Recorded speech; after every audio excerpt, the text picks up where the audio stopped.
Hello everyone. So start करते हैं अपना नेक्स्ट टॉपिक जो कि है इलेक्ट्रॉन ट्रांसपोर्ट सिस्टम। इसी को हम ऑक्सीडेटिव फॉस्फोराइलेशन भी कहेंगे।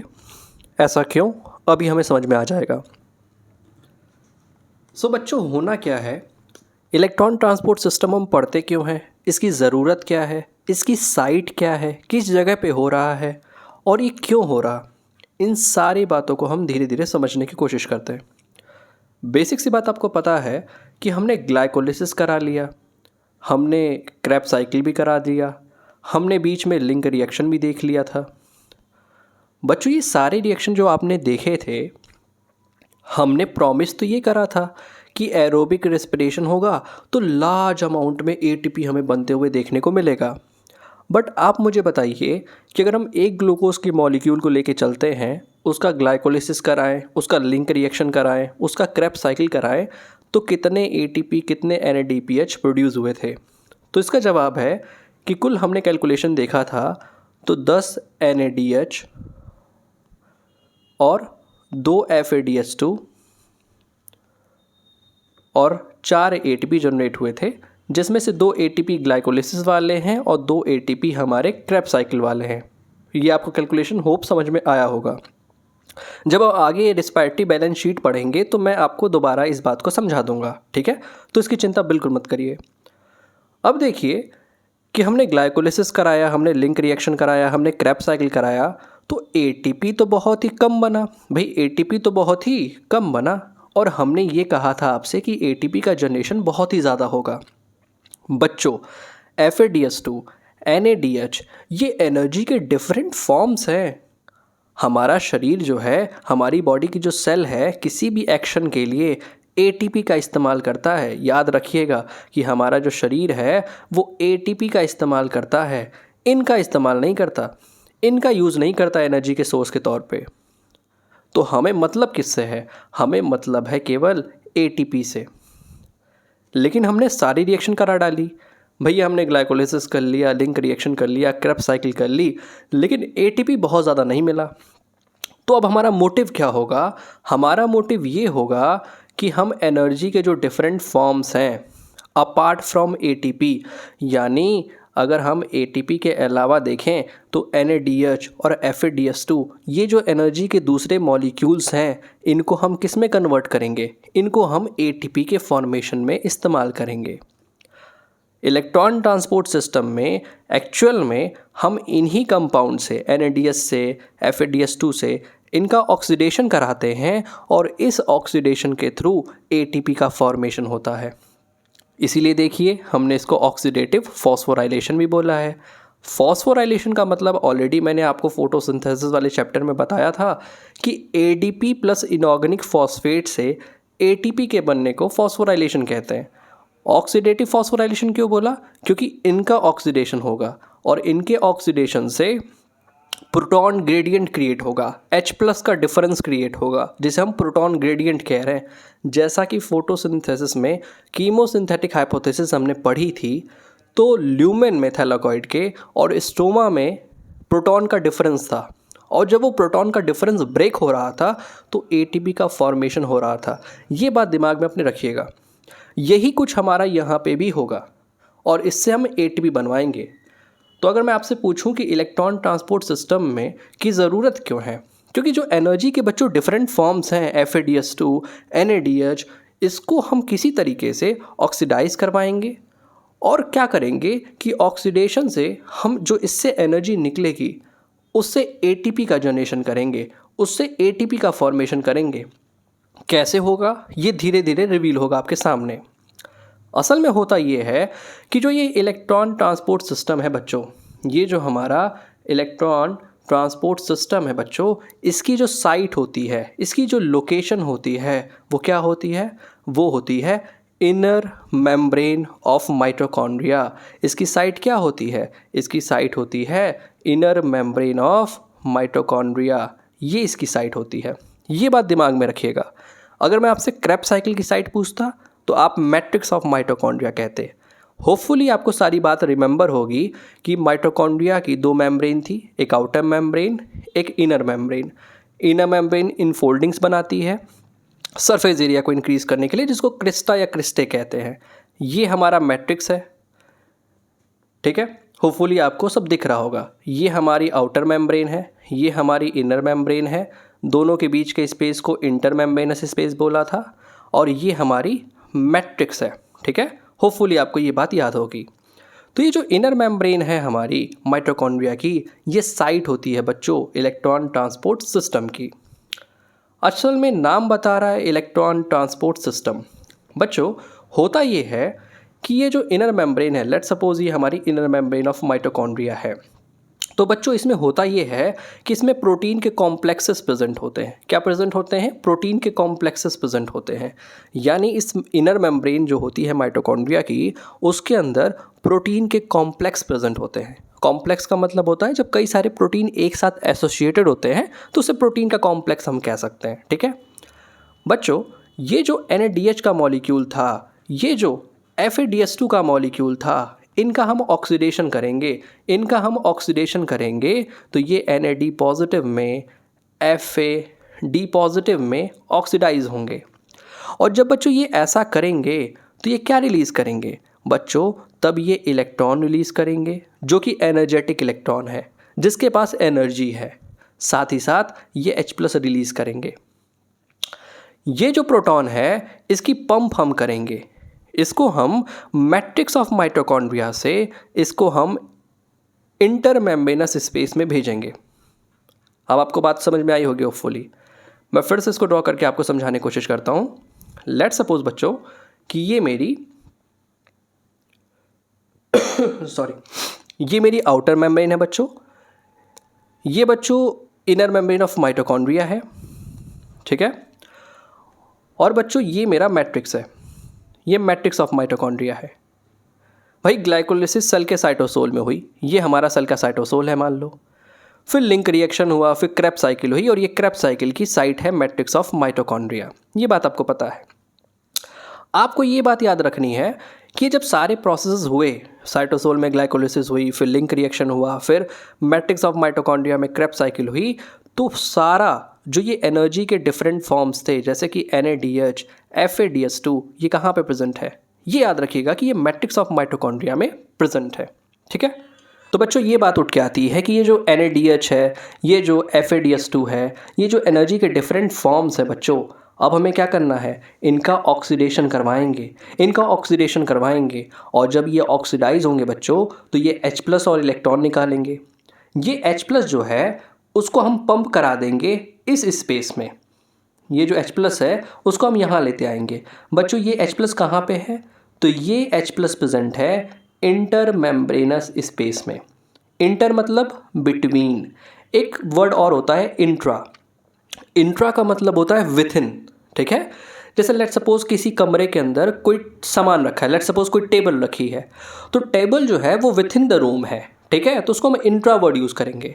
बट लेट्स सपोज कि दो वॉल के बीच में कोई सामान रखी है, तो हम कहेंगे कि हम इंटर वर्ड यूज़ करेंगे, यानी उन दोनों के बीच में कोई चीज़ रखी हुई है, ठीक है।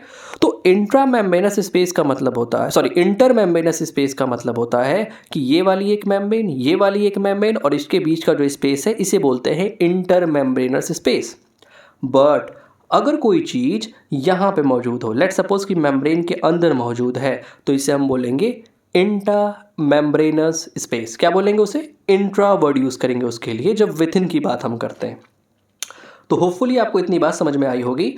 तो मैं फिर से इसको बना करके आपको दिखाने की कोशिश करता हूँ। ये मान लो मैट्रिक्स ऑफ माइटोकॉन्ड्रिया है बच्चों। ये मान लो कि ये हमारी है इनर मेम्ब्रेन, जिसको मैंने डबल लाइन से रिप्रेजेंट करा है क्योंकि मुझे इसमें प्रोटीन के कॉम्प्लेक्सेस भी दिखाने हैं आपको, ठीक है। लेट्स सपोज कि मैंने ग्रीन लाइन से आपको आउटर मेम्ब्रेन को दिखाते हुए, देखो ये आउटर मेम्ब्रेन है, ये हमारी आउटर मेम्ब्रेन है, ठीक है, कंफ्यूज मत होइएगा। ये हमारी इनर मेम्ब्रेन है बच्चों, ये हमारी इनर मेम्ब्रेन है, और ये बच्चों बीच के स्पेस को क्या बुला रहे थे हम? Inter membranes space. बच्चों हो ये रहा है कि ये जो एनर्जी के डिफरेंट फॉर्म्स हैं, जस्ट लाइक NADH है, FADH2 है, बच्चों इनका ऑक्सीडेशन होगा, और इनके ऑक्सीडेशन से दो चीज़ें मिलेंगी। वो दो चीज़ें क्या क्या हैं? पहली चीज़ है बच्चों एनर्जेटिक इलेक्ट्रॉन, जो दूसरी चीज़ है वो है H+। होगा क्या? होगा ये, ध्यान से सुनिएगा मेरी बात को, होगा ये बच्चों कि जो इनर मेम्ब्रेन है माइटोकॉन्ड्रिया की, ये जो हमारी इनर मेम्ब्रेन है किसकी, माइटोकॉन्ड्रिया की, बच्चों इसमें प्रोटीन के कॉम्प्लेक्सेस प्रेजेंट होते हैं। लेट सपोज ये प्रोटीन का एक कॉम्प्लेक्स है, एक और प्रोटीन का कॉम्प्लेक्स है, एक और प्रोटीन का कॉम्प्लेक्स है। इसी तरीके से प्रोटीन के कुल 5 कॉम्प्लेक्सेस होते हैं। कितने होते हैं? 5 कॉम्प्लेक्स होते हैं बच्चों, ठीक है। हम उसके बारे में बाद में बात करेंगे। असल में इनका जो ऑक्सीडेशन होता है वो यहीं पे होता है, ठीक है। और ऑक्सीडेशन से आपको पता है कि इलेक्ट्रॉन निकलेगा, H+ निकलेगा, ठीक। इतनी बात क्लियर हो गई हो तो अगली बात मैं बोलता हूँ। अब क्या होगा कि ये जो एनर्जेटिक इलेक्ट्रॉन है वो एक इलेक्ट्रॉन कैरियर से, बच्चों ये जो प्रोटीन के कॉम्प्लेक्सेस हैं वो हमारे इलेक्ट्रॉन कैरियर हैं। लेट्स सपोज ये इलेक्ट्रॉन इनके पास गया, फिर इलेक्ट्रॉन इसके पास गया, फिर इलेक्ट्रॉन इसके पास गया। आपको समझ में आ रहा है कि नहीं आ रहा है? तो मैंने बोला कि लेट्स सपोज क्या हुआ, मैंने आपसे ये कहा कि इलेक्ट्रॉन जो है वो एक प्रोटीन कॉम्प्लेक्स से दूसरे प्रोटीन कॉम्प्लेक्स के पास गया। जैसे कि मैंने आपको डायग्राम के थ्रू दिखाया था कि ये हमारी मान लो इनर मेम्ब्रेन है और इसमें मान लो कि ये प्रोटीन के कॉम्प्लेक्सेस हैं।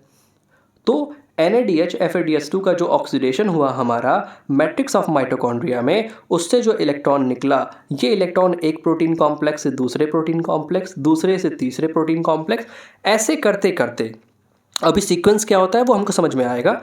ऐसे करते करते फाइनली ऑक्सीजन के द्वारा रिसीव करा जाता है और ये ऑक्सीजन इस इलेक्ट्रॉन को रिसीव करके, बेसिक सी बात है, H+ के साथ मिल करके वाटर का फॉर्मेशन करता है।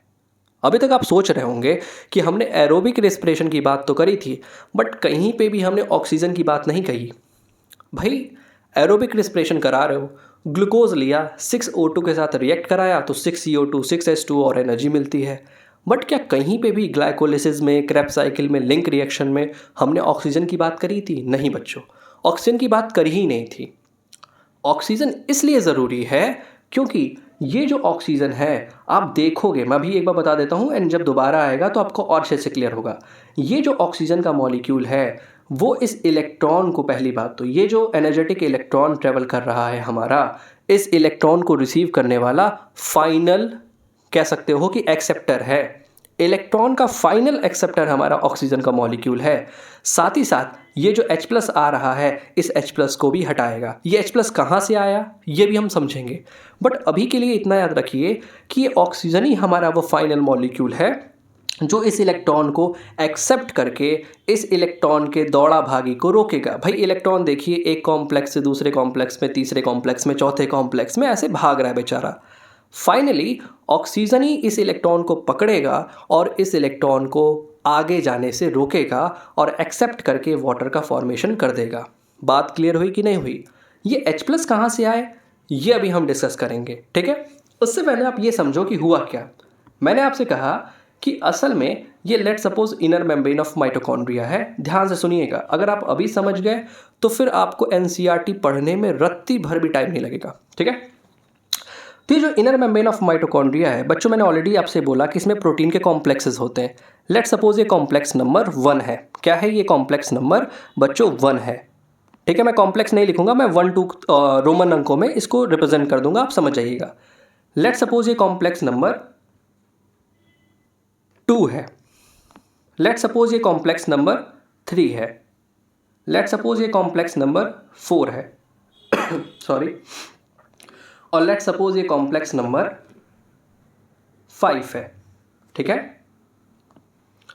अब बच्चों होता क्या है कि मैंने ऑलरेडी आपसे बताया कि जो NADH है, जो FADH2 है, इनका ऑक्सीडेशन होगा। ऑक्सीडेशन से क्या जनरेट होगा? तो मैंने आपसे बताया था कि एनर्जेटिक इलेक्ट्रॉन जनरेट होंगे और H+ जनरेट होगा। एनर्जेटिक इलेक्ट्रॉन जनरेट होगा और H+ जनरेट होगा। ये बात दिमाग में रखिएगा। भाई इलेक्ट्रॉन के बारे में तो मैंने बता दिया आपसे कि इलेक्ट्रॉन एक कॉम्प्लेक्स से दूसरे कॉम्प्लेक्स में, दूसरे से तीसरे कॉम्प्लेक्स में, मतलब इस तरह से रन करेगा। सीक्वेंस हम आगे देखेंगे, ठीक है। अभी बस सीक्वेंस मत याद रखिएगा, आगे हम सीक्वेंस को देखेंगे। बस इतना मानिए आप कि ये जो है बेचारा इलेक्ट्रॉन वो एक कॉम्प्लेक्स से दूसरे कॉम्प्लेक्स में, दूसरे से तीसरे, ऐसे फाइनली मतलब रन करता जाएगा और फाइनली ऑक्सीजन के द्वारा ये इलेक्ट्रॉन रिसीव करके वाटर का फॉर्म में इस्तेमाल हो जाएगा, ठीक है। तो इलेक्ट्रॉन का तो दौड़ना भागना रुक गया सॉरी। ये भाई साहब प्रोटॉन का क्या होगा? ये भाई साहब प्रोटॉन का क्या होगा? असल में इस प्रोटॉन को ये कॉम्प्लेक्सेस जो होंगे वो इंटरमेम्ब्रेनस स्पेस में पंप कर देंगे। कहाँ पंप कर देंगे? इंटरमेम्ब्रेनस स्पेस में पंप कर देंगे। कहाँ कर देंगे? इंटरमेम्ब्रेनस स्पेस में। यानी ये जो H+ है वो मैट्रिक्स वाले रीजन से इस कैरियर के थ्रू, बेसिक सी बात है कि इंटरमेम्ब्रेनस स्पेस में पंप कर दिया जाएगा। ये हमारा काम रहा। ठीक, इससे क्या होगा बच्चों कि H+ की कंसंट्रेशन इंटरमेम्ब्रेनस स्पेस में, यानी दोनों ही मेम्ब्रेन के बीच का जो स्पेस है वहाँ पे इंक्रीज कर जाएगा। और फाइनली ये H+ कॉम्प्लेक्स नंबर 5 के थ्रू दोबारा से मैट्रिक्स में लाया जाएगा। और जैसा कि फोटोसिंथेसिस में हमने पढ़ा था कि वहाँ पे हमने CF0 CF1 की बात करी थी, ATP सिंथेस की बात करी थी। बच्चों ये कॉम्प्लेक्स नंबर 5 ATP सिंथेस ही है। ये F0 पार्टिकल है, ये F1 पार्टिकल है। और ये H+ जब इंटरमेम्ब्रेनस स्पेस से दोबारा मैट्रिक्स में आएगा तो ATP का फॉर्मेशन होगा। होपफुली आपको ये बात समझ में आई होगी। इलेक्ट्रॉन का क्या हुआ? इलेक्ट्रॉन कैरियर के थ्रू एक कैरियर से दूसरे कैरियर पे इस तरह से पास करता गया और फाइनली ऑक्सीजन ने उस इलेक्ट्रॉन को रिसीव करा, H+ के साथ जुड़ा और उसने वाटर का फॉर्मेशन कर दिया। तो ऑक्सीजन वो इकलौता मॉलिक्यूल है जो इलेक्ट्रॉन को एक्सेप्ट करता है फाइनली और वाटर का फॉर्मेशन करता है। ऑक्सीजन प्रोटॉन को भी पकड़ता है तभी वाटर बना पाएगा। सिंपल सी बात है। तो ये जो प्रोटॉन आया है, इसी प्रोटॉन को हमारा ऑक्सीजन पकड़ लेता है। ठीक है, तो आपको क्लियर हुआ कि इलेक्ट्रॉन ऑक्सीजन के पास कहाँ से आया, प्रोटॉन ऑक्सीजन के पास कहाँ से आया, और ATP कब बना? ATP तब बना बच्चों जब H+ हमारे इंटरमेम्ब्रेनस स्पेस से जब मैट्रिक्स की तरफ ATP सिंथेस की मदद से हमारा H+ पास हुआ तो ATP का जनरेशन होगा। बात क्लियर हुई? तो अगर इतनी बात क्लियर हो गई हो तो हम आगे बढ़ते हैं। ठीक है, अब मैं आपको इसका पाथवे समझा देता हूँ अपने तरीके से, देन उसके बाद से हम NCERT को देखेंगे ताकि आपको बेटर तरीके से समझ में आ पाए। NCERT सिर्फ पढ़ लेने से समझ में बिल्कुल नहीं आता। ठीक है, उनको लगता है कि आपको ऑलरेडी सब कुछ आता है, एंड मैं मान के चलता हूँ कि हमें कुछ नहीं आता। ठीक है, आइए हम पाथवे समझते हैं। अब मैं बोलूँ कि ये इनर मेम्ब्रेन है माइटोकॉन्ड्रिया की, तो आप कंफ्यूज तो होगे नहीं।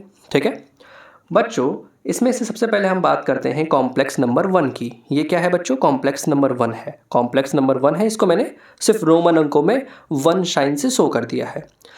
कोई इसका मुझे नाम बताएगा? कॉम्प्लेक्स नंबर 1 का नाम होता है बच्चों NADH डिहाइड्रोजिनेज।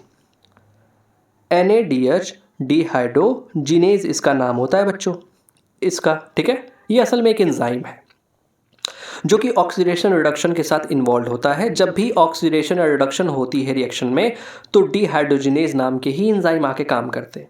चूँकि NADH डिहाइड्रोजिनेज बोला है, इससे आपको ये बात तो क्लियर हो जानी चाहिए कि यहाँ पे NADH का ही क्या होगा? ऑक्सीडेशन होगा, और ये कन्वर्ट हो जाएगा किस में? NAD पॉजिटिव में। प्रोटॉन मिल जाएगा, एनर्जेटिक इलेक्ट्रॉन मिल जाएगा। ये प्रोटॉन को पंप कर दिया जाएगा इंटरमेम्ब्रेनस स्पेस में बच्चों। लेकिन ये जो इलेक्ट्रॉन होगा, ये इलेक्ट्रॉन हमारा पास होगा किसके पास? इलेक्ट्रॉन पास होगा हमारा आगे इलेक्ट्रॉन कैरियर में रन करेगा, कॉम्प्लेक्सेस में रन करेगा। तो ये इलेक्ट्रॉन हमारा रिसीव करेगा कौन? FMN, जो कि इसका एक मॉलिक्यूल होता है। क्या होता है? FMN होता है। क्या होता है? FMN। ये इस एनर्जेटिक इलेक्ट्रॉन को मैं इधर दिखा देता हूँ। इस एनर्जेटिक इलेक्ट्रॉन को ये FMN रिसीव करेगा। FMN के बाद इस इलेक्ट्रॉन को रिसीव करेगा आयरन सल्फर का कॉम्प्लेक्स। कौन रिसीव करेगा बच्चों? आयरन सल्फर का कॉम्प्लेक्स। ये आयरन सल्फर का बच्चों कॉम्प्लेक्स है। ठीक है, हाँ, होपफुली आपको समझ में आया होगा। ठीक है, अब ये आयरन सल्फर का कॉम्प्लेक्स इसको रिसीव करेगा। ठीक, आयरन सल्फर के कॉम्प्लेक्स के बाद ये इलेक्ट्रॉन भाई साहब पास करेंगे एक इलेक्ट्रॉन प्रोटॉन कैरियर के पास जिसका नाम होता है यूबीक्विनॉन। UQ इसे लिखते हैं शॉर्ट फॉर्म में, पूरा नाम होता है यूबीक्विनॉन। ये यूबीक्विनॉन भाई साहब H+ को पकड़ेंगे, इस एनर्जेटिक इलेक्ट्रॉन को पकड़ेंगे और पकड़ करके कन्वर्ट हो जाएंगे यूबीक्विनॉल में, UQS2 में। जिस प्रकार से अगर आपको जेड स्कीम याद हो तो वहाँ पे हमने फियोफाइटिन के बाद भैया फोटोसिस्टम सेकंड से फियोफाइटिन के पास इलेक्ट्रॉन गया था और फियोफाइटिन से प्लास्टोक्यूनॉन के पास गया था, जहाँ पर हमने पीक्यू की बात करी थी।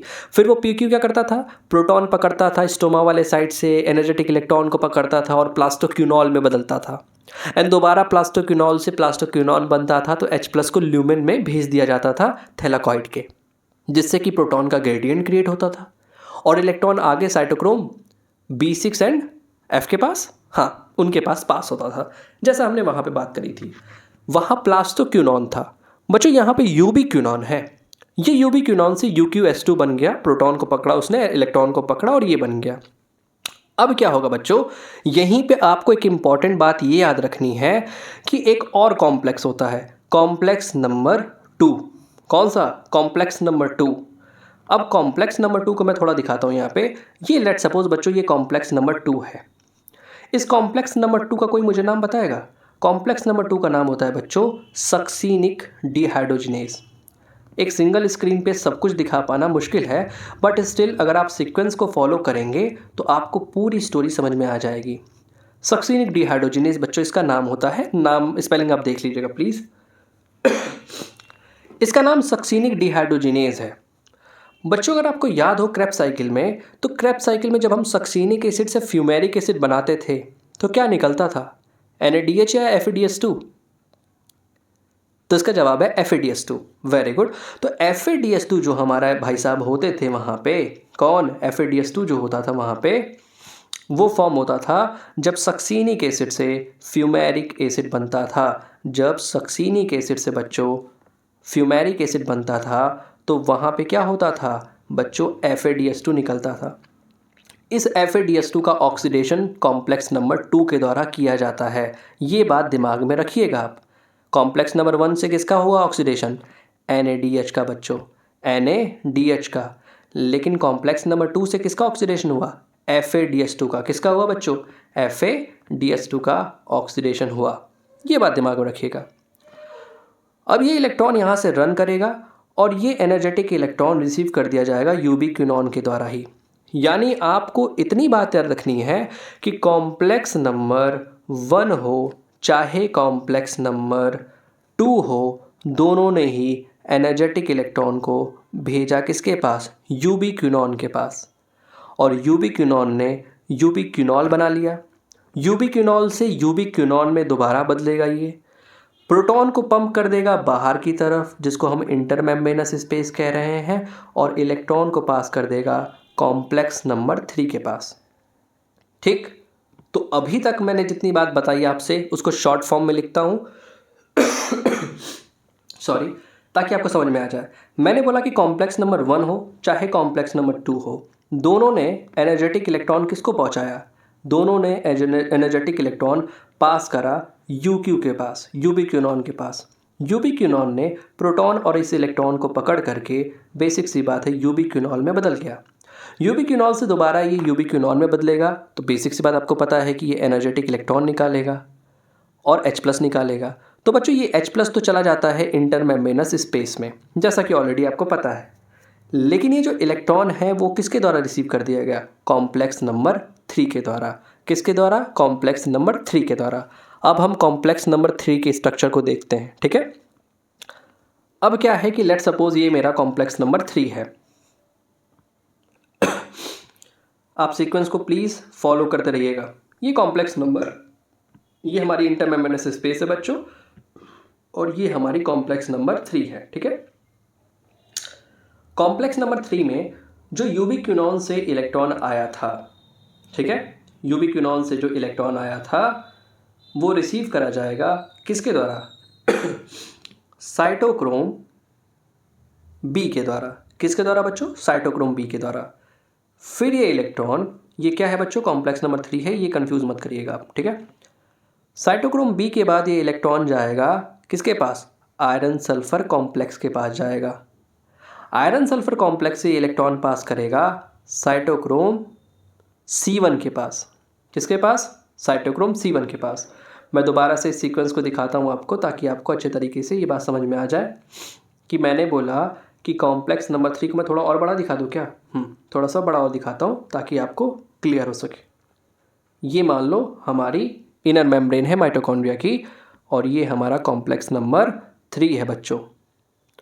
कॉम्प्लेक्स नंबर 3 में मैंने ऑलरेडी आपसे बोला कि इलेक्ट्रॉन यूबिक्विनॉल से जब यूबिक्विनॉन बना तो ये इलेक्ट्रॉन आया जिसको रिसीव करा किसने?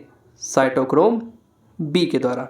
ठीक, साइटोक्रोम बी से ये इलेक्ट्रॉन भाई साहब को रिसीव करा आयरन सल्फर के कॉम्प्लेक्स ने। किसने? आयरन सल्फर के कॉम्प्लेक्स ने। होपफुली आपको समझ में आया होगा। आयरन सल्फर के कॉम्प्लेक्स से ये इलेक्ट्रॉन रिसीव करा जाता है साइटोक्रोम C1 के द्वारा। इसी वजह से इस कॉम्प्लेक्स का नाम होता है क्या? Cytochrome BC1। साइटोक्रोम BC1 जो होता है वो नाम होता है कॉम्प्लेक्स 3 का। कॉम्प्लेक्स 1 का नाम क्या था? NADH dehydrogenase. कॉम्प्लेक्स 2 का नाम क्या था? Succinic dehydrogenase. कॉम्प्लेक्स 3 का नाम क्या था? Cytochrome BC1। ठीक है, इतनी बात क्लियर हो गई हो तो आगे बढ़े। बच्चों, अब इलेक्ट्रॉन जो है वो कॉम्प्लेक्स 4 को पास नहीं होगा, बल्कि उससे पहले एक और मोबाइल इलेक्ट्रॉन कैरियर होता है। मोबाइल इलेक्ट्रॉन कैरियर होता है जिसको बुलाते हैं साइटोक्रोम C। क्या बुलाते हैं? Cytochrome C। बच्चों, उसकी लोकेशन क्या होती है? तो बच्चों, उसकी लोकेशन होती है, उसकी लोकेशन होती है हमारी, ये जो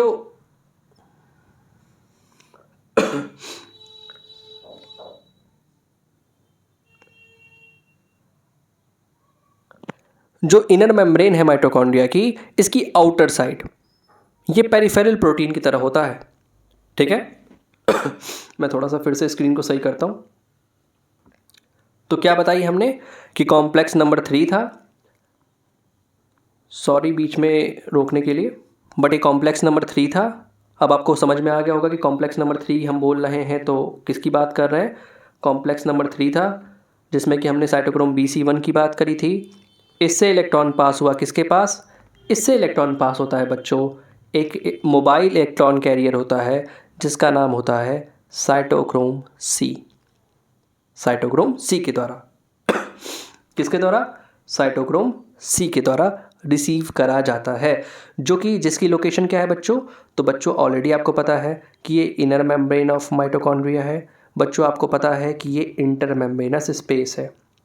तो ये जो इनर मेम्ब्रेन ऑफ माइटोकॉन्ड्रिया है उसके आउटर साइड पे ही तो ये लोकेटेड है साइटोक्रोम C। ठीक है, तो ये इसकी पोजीशन है। कभी कभी इसकी पोजीशन आपसे पूछ लेता है। अब ये इलेक्ट्रॉन किसके पास पास होगा? तो बेसिक सी बात है कि कॉम्प्लेक्स 3 से कॉम्प्लेक्स 4 को इलेक्ट्रॉन पास हुआ with the help of a cytochrome C। यानी कॉम्प्लेक्स 3 से पहले इलेक्ट्रॉन साइटोक्रोम C के पास गया और साइटोक्रोम C से ये इलेक्ट्रॉन पास करेगा किसके पास? कॉम्प्लेक्स नंबर 4 के पास। अब कॉम्प्लेक्स नंबर 4 के स्ट्रक्चर को ज़रा देख लेते हैं। सॉरी, कॉम्प्लेक्स नंबर 4 में हमारे 2 कॉपर होते हैं और 2 साइटोक्रोम होते हैं। साइटोक्रोम A होता है, साइटोक्रोम A3 होता है और 2 कॉपर होते हैं। तो सबसे पहले इस इलेक्ट्रॉन को रिसीव करता है कौन? इस इलेक्ट्रॉन को रिसीव करता है बच्चों हमारा कौन? रिसीव करता है कॉपर। कौन? कॉपर रिसीव करता है। कॉपर इलेक्ट्रॉन को रिसीव करने के बाद ये इस इलेक्ट्रॉन को पास करता है किसके पास? साइटोक्रोम A के पास।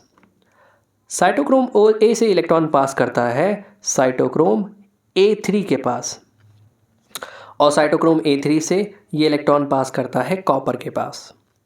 कॉपर के बाद ये इलेक्ट्रॉन रिसीव करा जाता है ऑक्सीजन के द्वारा, जो कि प्रोटॉन के साथ जुड़ करके वाटर का फॉर्मेशन कर देगा।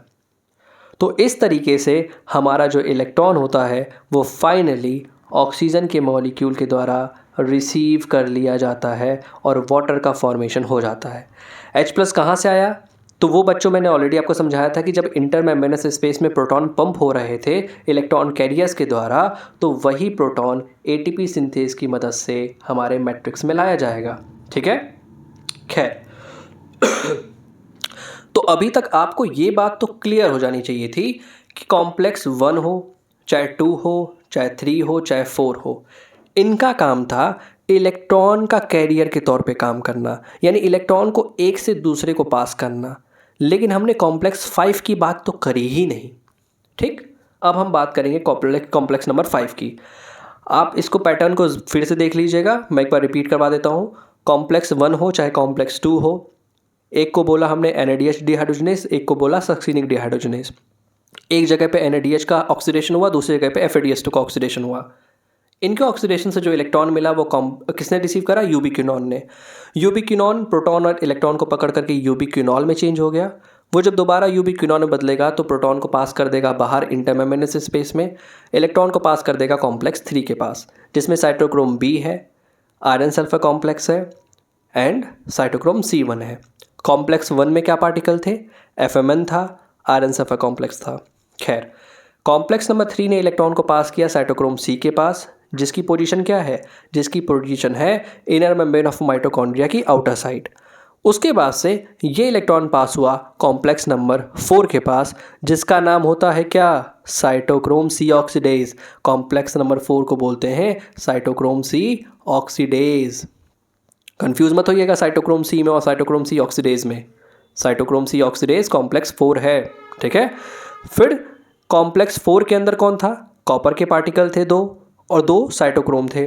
कॉपर के बाद साइटोक्रोम A था, फिर साइटोक्रोम A3 था, फिर कॉपर था एंड फाइनली इलेक्ट्रॉन हमारा ऑक्सीजन ने रिसीव करा, जो कि कॉम्प्लेक्स 4 के साथ कह सकते हो कि एसोसिएटेड है।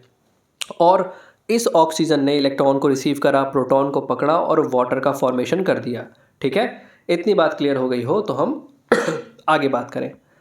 अब अभी तक हम लोगों ने जितनी बातें करी बच्चों, उसमें हमने ये कह दिया कि ये मैट्रिक्स हमारी है माइटोकॉन्ड्रिया की, फिर हमने कह दिया कि ये इंटरमेम्ब्रेनस स्पेस है और ये इनर मेम्ब्रेन ऑफ माइटोकॉन्ड्रिया हमारी है, जिसको हमने डबल लाइन से रिप्रेजेंट करा है। भाई इसमें कॉम्प्लेक्सेस है हमारे ना, ये कॉम्प्लेक्सेस है बच्चों सॉरी। तो ये इनर मेम्ब्रेन है माइटोकॉन्ड्रिया की, इनर मेम्ब्रेन ऑफ माइटोकॉन्ड्रिया, जिसको IMM से लिखा है मैंने, ठीक है। IMM से लिखा है मैंने, ठीक।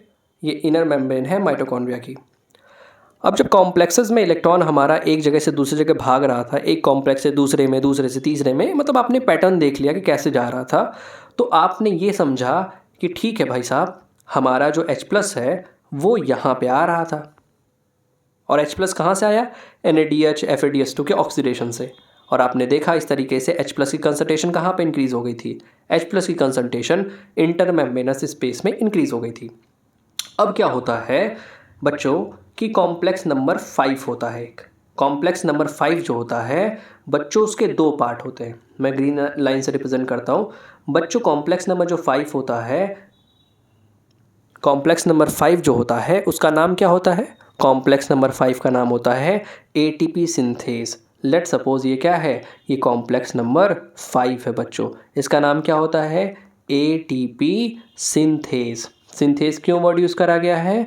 क्योंकि इससे ATP का सिंथेसिस होगा, ठीक है। तो ATP सिंथेज कॉम्प्लेक्स नंबर 5 का नाम होता है। मैं इसके नाम को मिटा देता हूँ ताकि हम अच्छे तरीके से रिप्रेजेंट कर सकें। बच्चों, इस ATP सिंथेज जो कि कॉम्प्लेक्स नंबर 5 है हमारा, इसके 2 पार्ट होते हैं। एक पार्ट था जिसको हम बोल रहे हैं F0 और इसका एक दूसरा पार्ट भी होता है बच्चों। इस दूसरे पार्ट को हम बुलाते हैं, इसकी कैटालिटिक साइट है, इसको हम F1 बुलाते हैं। क्या बुलाते हैं? F1 बुलाते हैं ठीक है। तो जब हमारा प्रोटॉन इंटरमेम्ब्रेनस स्पेस से इस F0 यानी ATP सिंथेज के 2 पार्ट हैं, एक F0 है, एक F1 है। तो जब ये H+ हमारा F0 से होते हुए F1 में आएगा, तो ये जो F1 भाई साहब होते हैं, इसके पास होती है कैटालिटिक साइट, यानी ये वही पार्टिकल है, मेन पार्टिकल है जहाँ पे ATP की सिंथेसिस होगी। कैटालिटिक साइट का मतलब होता है जहाँ पे कैटालिसिस हो, यानी कोई प्रोसेस घटे। इसी लोकेशन पे हमारा जब प्रोटॉन H+ पास करेगा बच्चों, तो F1 पार्टिकल के द्वारा ही ATP का जनरेशन होगा, यानी यही वो साइट है जहाँ पे ATP बनेगी। F0 पार्टिकल हमारा उतना इम्पॉर्टेंट नहीं है, F1 पार्टिकल हमारा बहुत इम्पॉर्टेंट है, क्योंकि यहीं पे ATP का फॉर्मेशन होगा, यही हमारी कैटालिटिक साइट होती है और यहीं पे ATP बनता है जब H+ हमारे इंटरमेम्ब्रेनस स्पेस से मैट्रिक्स में पंप करे जाते हैं, ठीक है। ये बात क्लियर रखिएगा अपने दिमाग में, ठीक। तो 4 कॉम्प्लेक्सेस इन्वॉल्व थे इलेक्ट्रॉन कैरियर के तौर पे और कॉम्प्लेक्स 5 इन्वॉल्व था प्रोटॉन के पंपिंग के लिए, जिससे कि एटीपी का फॉर्मेशन हुआ। तो अब आपको समझ में आया कि 5 कॉम्प्लेक्स में से 4 कॉम्प्लेक्स ने क्या काम करा, इलेक्ट्रॉन कैरियर का काम करा, और 5वें कॉम्प्लेक्स ने प्रोटॉन की पंपिंग कराई, जिससे एटीपी का सिंथेसिस हुआ, एटीपी का जनरेशन हुआ। ठीक है, इतनी बात क्लियर हो गई हो तो अब हम जो है अपने एनसीईआरटी पे मूव कर सकते हैं। जनरली आपके इंपॉर्टेंस के लिए तो नहीं है, बट मैं बता देता हूँ कि 2H+ के मूव करने से एक एटीपी बनता है। खैर इस बात को भी इग्नोर करिए। अच्छा, डिफरेंस क्या रहा? क्लोरोप्लास्ट में जब हम लोगों ने पढ़ा था एटीपी की सिंथेसिस, जब हम लोग कीमो ऑस्मोटिक हाइपोथेसिस पढ़ी थी, तो बच्चों उसमें एटीपी सिंथेस के पार्टिकल का नाम क्या क्या था? CF0, CF1। सी वर्ड यूज़ करा था क्लोरोप्लास्ट के लिए। यहाँ पे केवल हम F0 और F1 वर्ड यूज़ करेंगे। ठीक है, तो एटीपी सिंथेसिस के कितने पार्ट? 2 पार्ट, जिसमें से F0 वाला जो पार्ट है बच्चों, ये जो F0 वाला पार्ट है हमारा, ये जो F0 वाला पार्ट है वो इनर मेम्ब्रेन ऑफ माइटोकॉन्ड्रिया के अंदर एम्बेडेड है इंटीग्रल प्रोटीन के तौर पे। लेकिन जो F1 वाला पार्टिकल है बच्चों, ये F1 वाला पार्टिकल जो है वो क्या है? वो पेरिफेरल प्रोटीन की तरह है, जो कि मैट्रिक्स की तरफ है, जो कि इनर मेम्ब्रेन ऑफ माइटोकॉन्ड्रिया के इनर वाले सरफेस पे लोकेटेड है। बात क्लियर हो गई हो तो फिर हम आगे बढ़ते हैं। अब हम अपनी रीडिंग की तरफ मूव करते हैं। सॉरी बच्चों, अब देखिए इसको। The following steps in the respiratory process are to release and utilize the energy stored in NADH and FADH2। Basic सी बात है कि जो एनर्जी के डिफरेंट फॉर्म्स हैं, अब हमें इनका इस्तेमाल करके क्या करना है? एनर्जी को रिलीज़ कराना है एनर्जेटिक इलेक्ट्रॉन के फॉर्म में। और इस इलेक्ट्रॉन के थ्रू हम क्या करेंगे? इस एनर्जेटिक इलेक्ट्रॉन को हम क्या करेंगे? इलेक्ट्रॉन कैरियर्स में मूव करा करके फाइनली ऑक्सीजन के द्वारा रिसीव करवा देंगे, जिससे वाटर बन जाएगा, प्रोटॉन की पंपिंग हो जाएगी, और जब ये प्रोटॉन एटीपी सिंथेस के थ्रू हमारे मैट्रिक्स में दोबारा वापस आएंगे तो एटीपी का जनरेशन होगा। This is accomplished when they are oxidized through the electron transport system and the electron are passed on to O2 resulting in the formation of H2O। Basic सी बात आपको समझ में आ गई होगी। The metabolic pathway through which electron passes from one carrier to another is called electron transport system. ठीक है, तो इसी एक इलेक्ट्रॉन कैरियर से दूसरे को पास होने को इलेक्ट्रॉन ट्रांसपोर्ट सिस्टम कहते हैं। And it is present in the inner mitochondrial membrane. Basic सी बात है कि जो हमारी इलेक्ट्रॉन ट्रांसपोर्ट सिस्टम की जो साइट होती है वो क्या होती है? वो होती है inner membrane of mitochondria. Electrons from NADH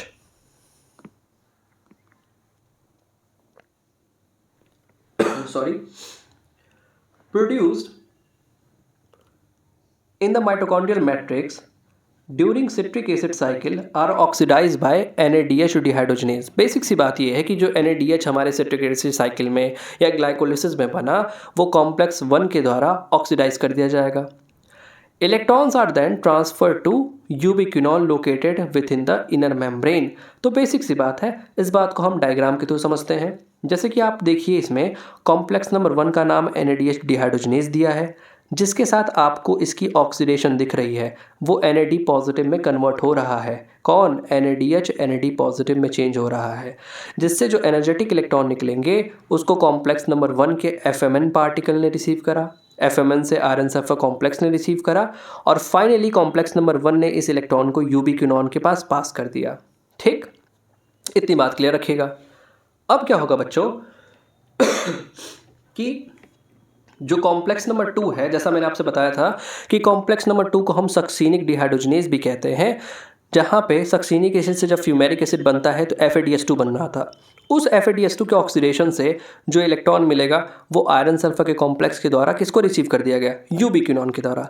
तो अभी तक हम लोगों ने जो ईज के लिए मैंने आपसे बोल दिया था कि कॉम्प्लेक्स 1 हो चाहे कॉम्प्लेक्स नंबर 2 हो, चाहे कॉम्प्लेक्स नंबर बच्चों 1 हो चाहे कॉम्प्लेक्स नंबर हमारा 2 हो, ये दोनों ही इलेक्ट्रॉन किसको पहुंचा रहे हैं? यूबिक्विनॉन को पहुंचा रहे हैं बच्चों, यूबिक्विनॉन को पहुंचा रहे हैं। ये याद रखिएगा, कॉम्प्लेक्स 1 और 2 मिल करके इलेक्ट्रॉन को यूबिक्विनॉन को पहुंचाते हैं, जिससे फाइनली कॉम्प्लेक्स 3 तक इलेक्ट्रॉन पहुंचता है। फिर देखिए क्या हुआ, यूबिक्विनॉन ने प्रोटॉन और इलेक्ट्रॉन को पकड़ करके यूबिक्विनॉल में चेंज कर दिया।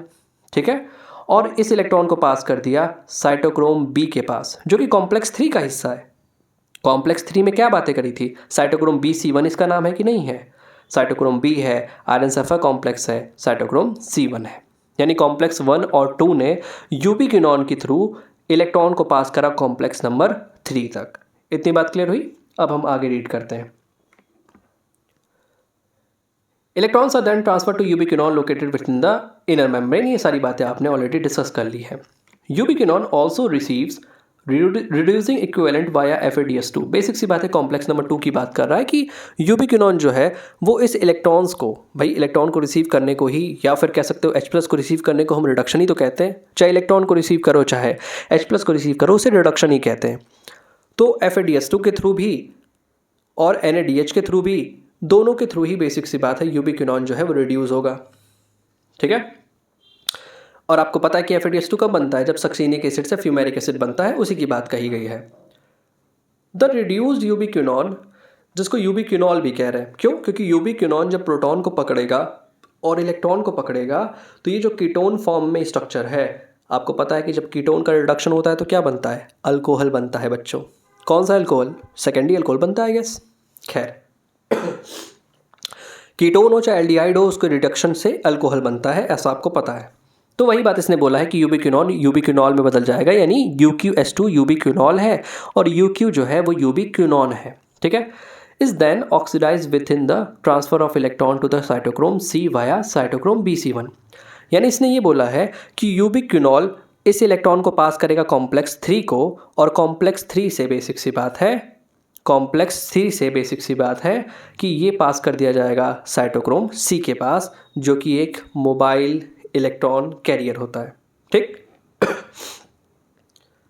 फिर से रीड करते हैं। The transfer of electron to cytochrome C via BC1, यानी कॉम्प्लेक्स 3 के बाद ये इलेक्ट्रॉन पास कर दिया जाएगा साइटोक्रोम C के पास। ठीक। साइटोक्रोम C जो कि एक स्मॉल प्रोटीन है जो कि अटैच है outer surface of inner membrane of mitochondria. आप देख पा रहे हो कि ये जो हमारी इनर मेम्ब्रेन ऑफ माइटोकॉन्ड्रिया है उसका ये मैट्रिक्स वाला साइट है बच्चों। ये इनर मेम्ब्रेन ऑफ माइटोकॉन्ड्रिया है और ये इंटर मेम्ब्रेनस स्पेस है। तो बच्चों आप देख रहे हो कि जो साइटोक्रोम C है इसकी लोकेशन क्या है? इनर मेम्ब्रेन ऑफ माइटोकॉन्ड्रिया के आउटर साइड पे, क्योंकि इनर मेम्ब्रेन ऑफ माइटोकॉन्ड्रिया का ये आउटर साइड हुआ और ये उसका इनर साइड हुआ। ठीक है। तो इनर मेम्ब्रेन ऑफ माइटोकॉन्ड्रिया के आउटर साइड पे साइटोक्रोम C सिचुएटेड है। ठीक है। क्या इतनी बातें क्लियर हुई? तो यहां पे हम थे, outer surface of the inner membrane and act as a mobile carrier for transfer of electron between complex 3 and complex number 4। ठीक है। इतनी बात अगर आपको क्लियर हो गई हो तो फिर हम आगे बढ़ते हैं। Complex 4 refers to cytochrome C oxidase complex containing a cytochromes A1, या जिसको A कह रहे हैं, A3 है और 2 कॉपर के सेंटर्स हैं। भैया हमने बेसिक सी बात देख लिया कि साइटोक्रोम C जो था वो इलेक्ट्रॉन को किसको पास करेगा? बेसिक सी बात है, कॉम्प्लेक्स नंबर 4 को पास करेगा। अब कॉम्प्लेक्स नंबर 4 में हमने बताया कि आपको 2 कॉपर मिलेंगे और 2 साइटोक्रोम मिलेंगे। तो कॉपर से साइटोक्रोम A के पास गया, फिर A3 के पास गया, फिर कॉपर के पास गया, और फाइनली यहाँ पे आप देख रहे हो कि ऑक्सीजन प्रोटॉन को और इलेक्ट्रॉन को पकड़ करके वाटर का फॉर्मेशन कर देगा। तो ये ऑक्सीजन इसीलिए इतना इम्पॉर्टेंट है क्योंकि ये फाइनल इलेक्ट्रॉन एक्सेप्टर होता है, और साथ ही साथ ये H+ को भी मैट्रिक्स से कम कर रहा है, जो कि बहुत ज़रूरी है प्रोटॉन ग्रेडियंट क्रिएट करने के लिए। ठीक है।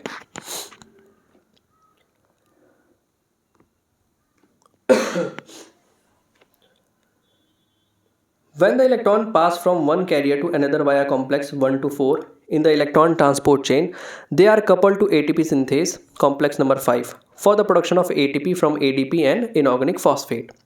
The number of ATP molecules synthesized depend on the nature of electron donor. Oxidation of one molecule of NADH, बच्चों ये इंपॉर्टेंट कैलकुलेशन है।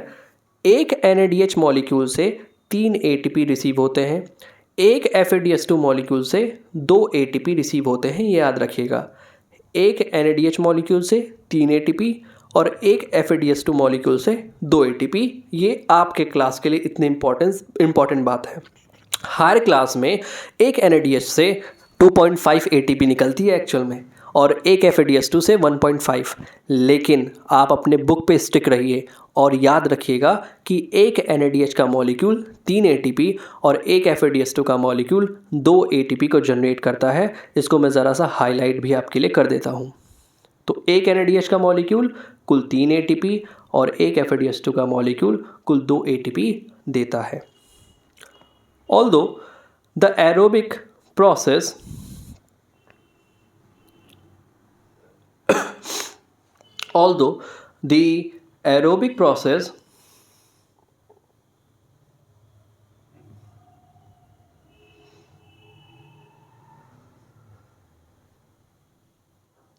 of respiration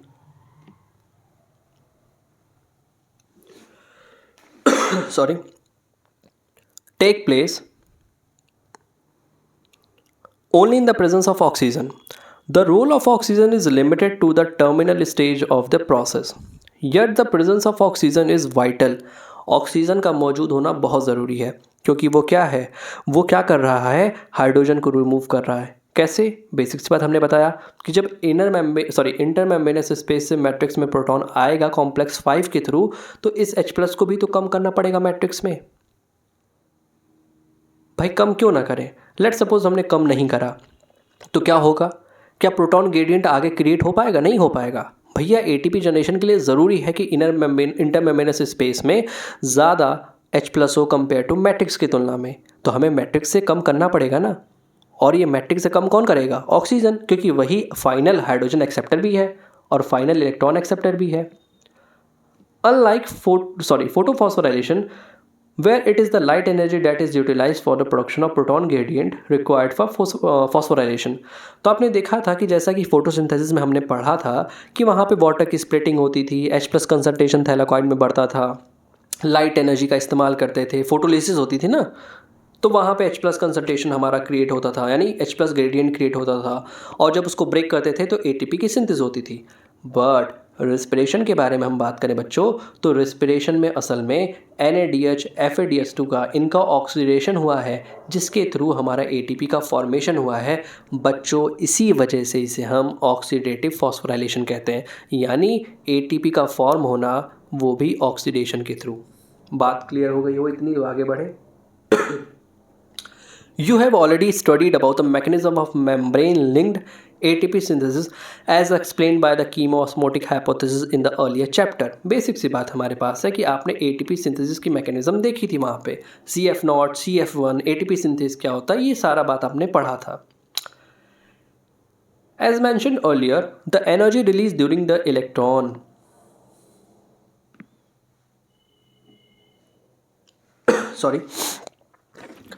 transport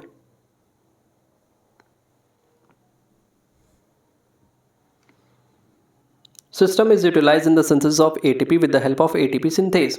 complex number 5 के बच्चों 2 पार्ट थे, एक F0 पार्टिकल है, एक F1 पार्टिकल है। मैंने बताया था कि ये इनर मेम्ब्रेन ऑफ माइटोकॉन्ड्रिया है, ये हमारी इंटर मेम्ब्रेनस स्पेस है, और ये बच्चों मैट्रिक्स है हमारा, जैसा कि आप देख रहे हो। ठीक है, तो आप देख पा रहे हो ना कि F0 पार्टिकल जो है वो इंटीग्रल प्रोटीन है, लेकिन जो F1 पार्टिकल है वो पेरिफेरल प्रोटीन के तौर पे काम कर रहा है। और यहाँ पे आप ज़रा ध्यान से देख पाइए, तो ये देखिए ज़रा कि ATP का फॉर्मेशन जो हो रहा है हमारा ADP और इनऑर्गेनिक फॉस्फेट से, वो कहाँ पे हो रहा है, F1 में कि F0 में? तो बच्चों F1 में, इसीलिए हमने F1 को कैटालिटिक साइट बोला था। ठीक है, दिस कॉम्प्लेक्स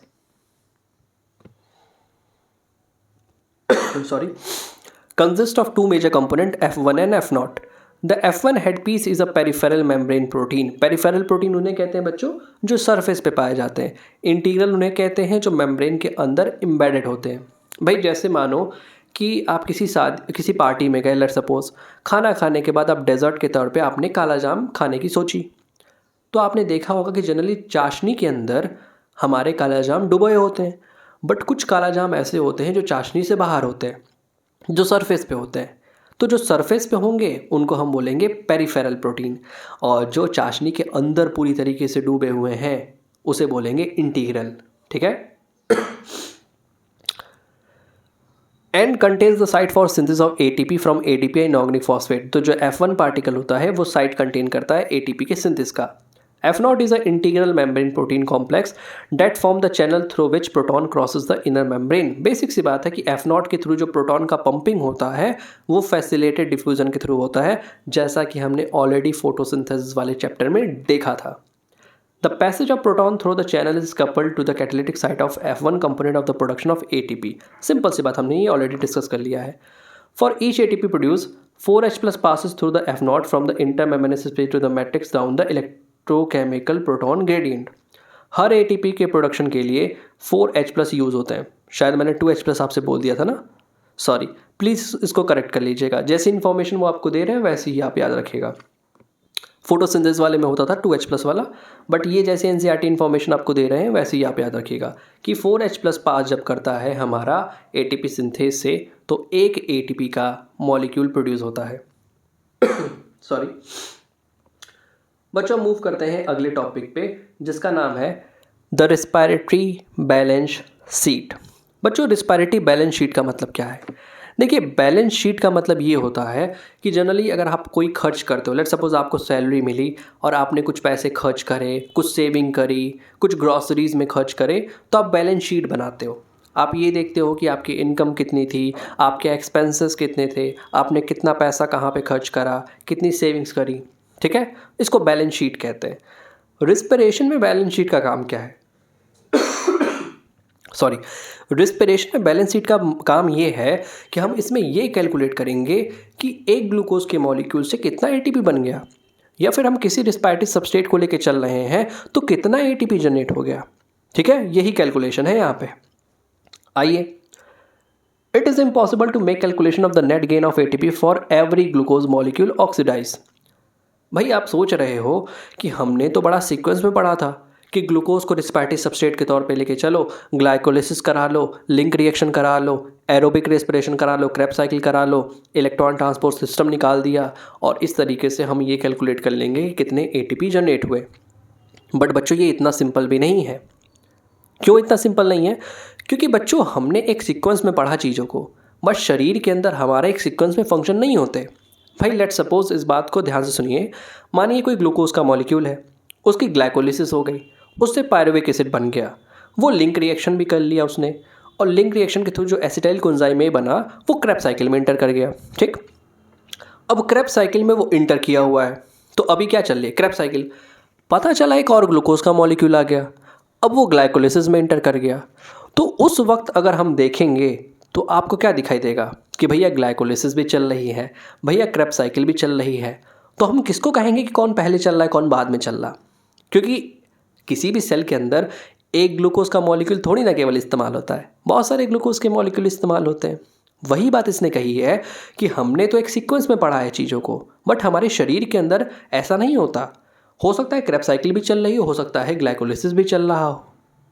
ठीक है, क्योंकि एक ग्लूकोज मॉलिक्यूल थोड़ी ना केवल यूटिलाइज हो रहा है कि आप उसी का पीछा कर रहे हो कि अरे ग्लाइकोलिसिस हुई, लिंक रिएक्शन हुआ, अब हमारा क्रेब्स साइकिल होगा. नहीं, हो सकता है क्रेब्स साइकिल चल रहा हो, किसी ग्लूकोज मॉलिक्यूल की वजह से पता चला कोई दूसरा ग्लूकोज का मॉलिक्यूल आया, उसने ग्लाइकोलिसिस को शुरू कर दिया. तो बच्चों, एक वक्त में कई सारे प्रोसेसेस एक साथ चल सकते हैं. ठीक है, इसी वजह से हम ये कह पाना बहुत ही बुरा होगा कि केवल ग्लाइकोलिसिस के बाद हमारी लिंक रिएक्शन, फिर उसके बाद से क्रेब्स साइकिल चलेगी. एक सीक्वेंस में बिल्कुल नहीं चलेगा, बल्कि हम ये कहेंगे कि सब कुछ साइमल्टेनियसली फंक्शन करेगा, यानी सब कुछ एक साथ चलेगा. But in reality this can remain only a theoretical exercise. ये कैलकुलेशन हम तभी कह सकते हैं कि एक ग्लूकोज के मॉलिक्यूल से कितना एटीपी बना जब हम ये मान के चलेंगे कि सब कुछ एक सीक्वेंस में हो रहा है. हम ऐसा मान के चलें कि हाँ भैया, ग्लूकोज का एक मॉलिक्यूल था, उसने ग्लाइकोलिसिस करी, ग्लाइकोलिसिस के बाद उसने लिंक रिएक्शन करा, उसके बाद से उसने TCA साइकिल यानी क्रेब्स साइकिल परफॉर्म करा, और फाइनली इलेक्ट्रॉन ट्रांसपोर्ट सिस्टम के थ्रू उससे एटीपी का फॉर्मेशन हो गया. तब हम कैलकुलेट कर सकते हैं, बट चूंकि ऐसा हमारे शरीर में नहीं होता. ठीक है. दूसरा एजम्पशन हम ये माने कि the NADH synthesize in glycolysis is transferred into the mitochondria and undergoes oxidative phosphorylation. और ऐसा भी माने हम कि ग्लाइकोलिसिस में जो NADH प्रोड्यूस हुआ था वो कहाँ पे इंटर करे? मैट्रिक्स ऑफ माइटोकॉन्ड्रिया में इंटर करे, ताकि उसका इलेक्ट्रॉन ट्रांसपोर्ट सिस्टम में इस्तेमाल होकर के उससे ATP बन सके. ठीक है. भैया ग्लाइकोलिसिस में 2 ATP और 2 NADH जो जनरेट हुए थे, उसमें NADH के प्रोसेसिंग के लिए उसको मैट्रिक्स ऑफ माइटोकॉन्ड्रिया में आना ज़रूरी है कि नहीं ज़रूरी है? खैर, अगली बात सुनते हैं। None of the intermediates in the pathway are utilized to synthesize any other compound. Only glucose is being respired. No other alternative substrate are entering in the pathway at any of the intermediary stage. और हम ये भी मान के चलें कि केवल glucose को ही हम एज अ रिस्पायरेटरी सबस्ट्रेट के तौर पर इस्तेमाल कर रहे हैं, और ये भी मान के चले हम कि बीच में कोई भी किसी भी स्टेप में कोई दूसरा मॉलिक्यूल आकर के स्टेप को शुरुआत नहीं कर दे रहा। हम ऐसा मान के चलेंगे कि एक ही ग्लूकोज का मॉलिक्यूल आया और एक ही ग्लूकोज के मॉलिक्यूल का यूटिलाइजेशन हुआ, सीरीज़ में सारी रिएक्शंस हुई और ग्लाइकोलिसिस में जो NADH बना वो मैट्रिक्स में फर्दर प्रोसेसिंग के लिए गया। ऐसा बिल्कुल नहीं हम मानेंगे कि कोई दूसरा मॉलिक्यूल आके बीच में रिएक्शन को शुरू कर दे रहा है। ठीक है, ये सारे एजम्पशन को आप मान लोगे तो आप कैलकुलेट कर पाओगे कि एक ग्लूकोज के मॉलिक्यूल से कितना ATP जनरेट हुआ। होपफुली आपको ये बात यहाँ तक समझ में आई होगी। अब हम आगे मूव करते हैं। Sorry. By this kind of assumption are not really valid in living system. All pathway work simultaneously. बच्चों इस बात को हमेशा आप ध्यान में रखिएगा, इसको अंडरलाइन कर लीजिए, इसको आप जैसा चाहें वैसे आप इसको बॉक्स में कर लीजिए, बट इस बात को याद रखिएगा कि जितने भी पाथवेज होते हैं वो एक साथ फंक्शन करते हैं। जैसे हमने बोला था ना कि लाइट रिएक्शन और डार्क रिएक्शन दोनों साइमल्टेनियसली फंक्शन करते हैं।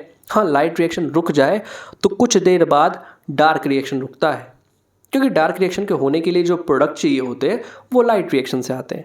बट ये कहना बिल्कुल गलत होगा कि लाइट रिएक्शन के होने के बाद डार्क रिएक्शन होती है, नहीं, साइमल्टेनियस होती है। ठीक है, उसी तरीके से हम ऐसा मान के चलेंगे कि हमारे शरीर के अंदर ये जितने भी पाथवेज हैं वो एक साथ फंक्शन कर रहे हैं। दूसरी बात समझिए इसमें, and do not take place on one after another.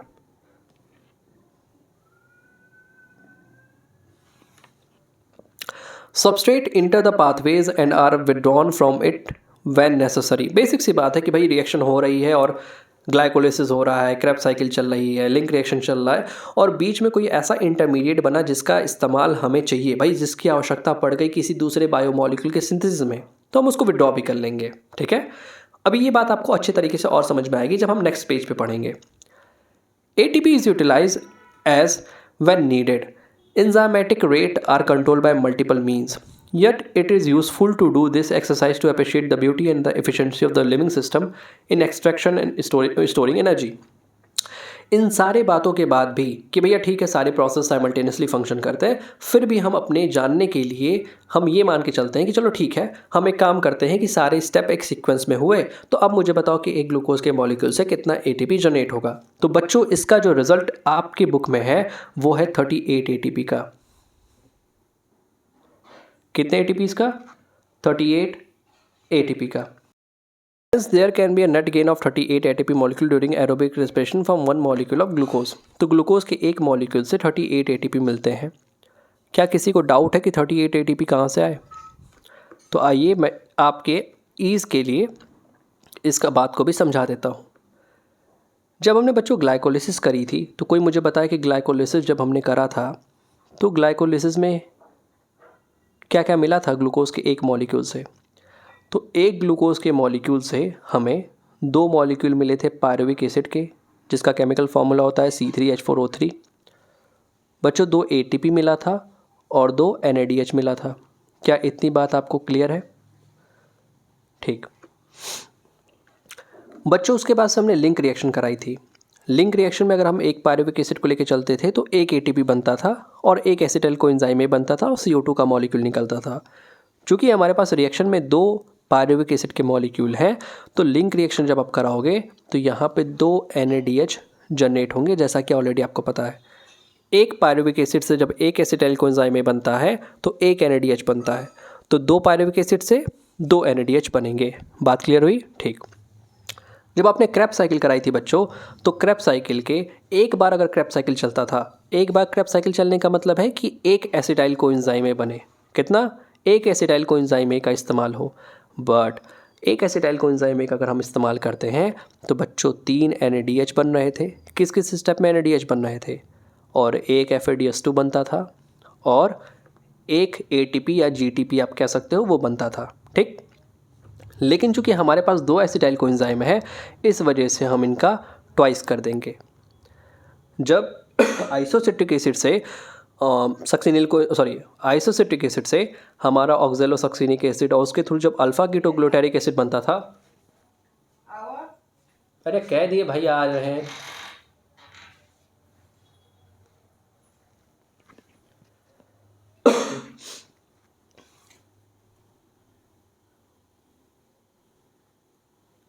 तो क्रेब्स साइकिल में आपने देखा कि एक एसिटाइल कोएंजाइम ए का जब हम इस्तेमाल करते थे तो एक एसिटाइल कोएंजाइम ए के यूज़ करने की वजह से हमें 3 NADH, एक FADH2 और एक ATP या GTP मिलता था, ठीक।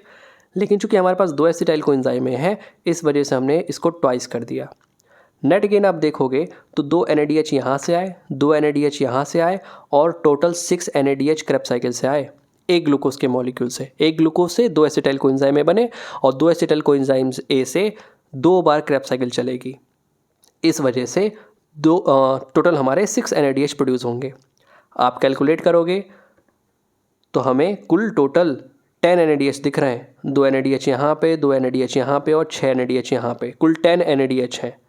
और चूंकि क्रेब्स साइकिल 2 बार चलेगी, इस वजह से हमारा प्रोडक्ट FADH2 भी कितना हो जाएगा, ट्वाइस हो जाएगा। कितना हो जाएगा, ट्वाइस हो जाएगा, और 2 ATP हो जाएंगे। तो फाइनली मैं आपको लिख सकता हूँ यहाँ पे कि ग्लाइकोलिसिस, लिंक रिएक्शन और क्रेब्स साइकिल के थ्रू 10 NADH प्रोड्यूस हुए थे बच्चों, 2 FADH2 प्रोड्यूस हुए थे बच्चों, और 2 ATP ग्लाइकोलिसिस में बना था, और 2 ATP या GTP आप कह लो हमारे क्रेब्स साइकिल में बना था। इतनी बात क्लियर हुई। अब आपको पता है कि एक NADH से 3 ATP बनता है, तो आप मुझे बताओ कि 10 NADH से कितना ATP बनेगा, 30 सॉरी। एक FADH2 से 2 ATP बनता है, तो 2 FADH2 से 4 ATP, और यहाँ से 2 ATP आ गया, यहाँ से 2 ATP आ गया। नेट कितना आया, क्या 38 ATP आपका रिजल्ट नहीं आया? तो बच्चों हमारा रिजल्ट 38 ATP यहाँ से निकल के आया टोटल। अब आपको डाउट तो नहीं ना है कोई? आपके लिए एक सवाल है कि अगर हम सुक्रोज के मॉलिक्यूल से स्टार्ट करते हैं प्रोसेस को, जैसा कि प्लांट सेल्स में होता है, तो मुझे बताओ नेट गेन कितने ATP का होता?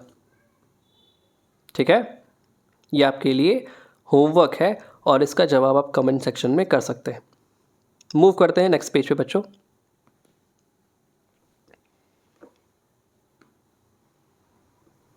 Now let us compare fermentation and aerobic respiration.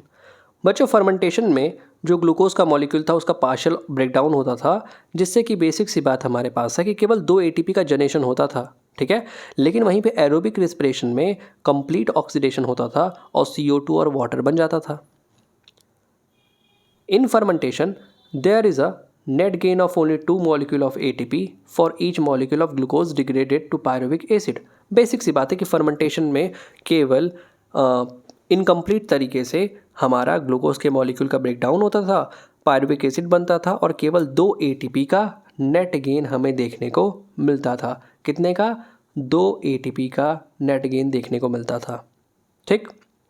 लेकिन वहीं पे अगर हम बात करें एरोबिक रेस्पिरेशन की तो ज़्यादा ATP जनरेट होते हैं, ठीक है। मूव करते हैं sorry. NADH is oxidized to NAD positive rather slowly in fermentation. However, the reaction is very vigorous in case of aerobic respiration। खैर इतना इंपॉर्टेंट बात नहीं है। एम्फीबोलिक पाथवे बच्चों, एम्फीबोलिक पाथवे, एम्फीबोलिक का मतलब मुझे कोई बताएगा? बच्चों एम्फी का मतलब होता है डुअल से। एम्फी का मतलब होता है, एम्फी का हमारा मतलब होता है डुअल से। डुअल मतलब दोहरा यानी डबल, DUAL डुअल, ठीक है, यानी डबल, दोहरा।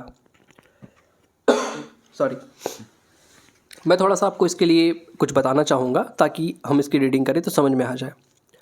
बच्चों हमारे शरीर में होने वाले जो केमिकल रिएक्शंस होते हैं, जिन्हें हम बायोकेमिकल रिएक्शन भी कहते हैं, उसे मेटाबॉलिज्म या मेटाबॉलिक रिएक्शंस कहते हैं। ये 2 प्रकार के होते हैं, जैसा कि फोटोसिंथेसिस वाले चैप्टर में हमने ऑलरेडी आपसे डिस्कस करा था। एक होता है बच्चों कैटाबॉलिज्म, एक होता है बच्चों एनाबॉलिज्म।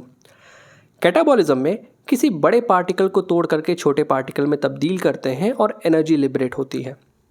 और एनाबॉलिज्म में किसी छोटे छोटे पार्टिकल्स को एनर्जी की मदद से जोड़ते हैं और बड़े पार्टिकल में कन्वर्ट करते हैं। इस बात को मैं डायग्राम के थ्रू समझाऊंगा तो शायद आपको अच्छे तरीके से समझ में आए, फिर हम इस टॉपिक पे मूव करेंगे। बच्चों अब इस बात को ज़रा ध्यान समझिए। भाई हमने कहा कि दो प्रकार के रिएक्शंस होते हैं, एक कैटाबॉलिज्म एक एनाबॉलिज्म, दोनों को कलेक्टिवली मिला के मेटाबॉलिज्म कहते हैं। ठीक है, तो जो बच्चों कैटाबॉलिक रिएक्शंस होते हैं, कैटाबॉलिक रिएक्शंस होते हैं बच्चों, इसमें कोई बड़ा पार्टिकल होता है। इस बड़े से पार्टिकल को तोड़ा जाता है और तोड़ करके छोटे छोटे पार्टिकल्स में कन्वर्ट करते हैं और इसके अंदर जो एनर्जी होती है वो रिलीज़ हो जाती है। तो अब से आपको ये याद रहना चाहिए कि कैटाबॉलिक रिएक्शन में क्या निकलती है, एनर्जी निकलती है और बड़ा पार्टिकल छोटे पार्टिकल में चेंज होता है। और जस्ट इसका अपोजिट आप कह लो कि इस रिएक्शन का जस्ट अपोजिट एनाबॉलिज्म होता है। यानी एनाबॉलिक रिएक्शंस में क्या होता है बच्चों कि कोई छोटा छोटा पार्टिकल, छोटे छोटे पार्टिकल्स एनर्जी की प्रेजेंस में जुड़ते हैं और एनर्जी की प्रेजेंस में जुड़ने के बाद इससे क्या बनता है, एक बड़ा पार्टिकल बन जाता है। तो जब कभी मैं बोलूं कि कोई प्रोसेस कैटाबॉलिज्म है, इसका मतलब है कि उसमें एनर्जी निकलेगी।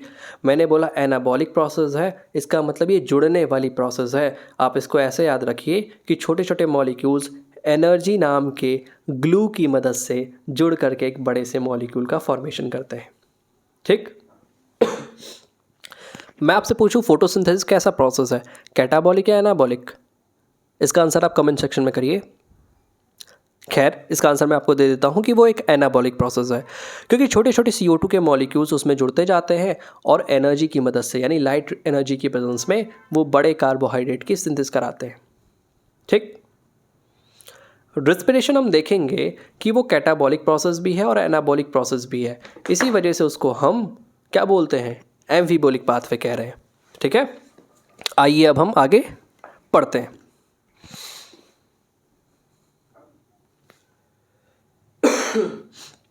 सॉरी,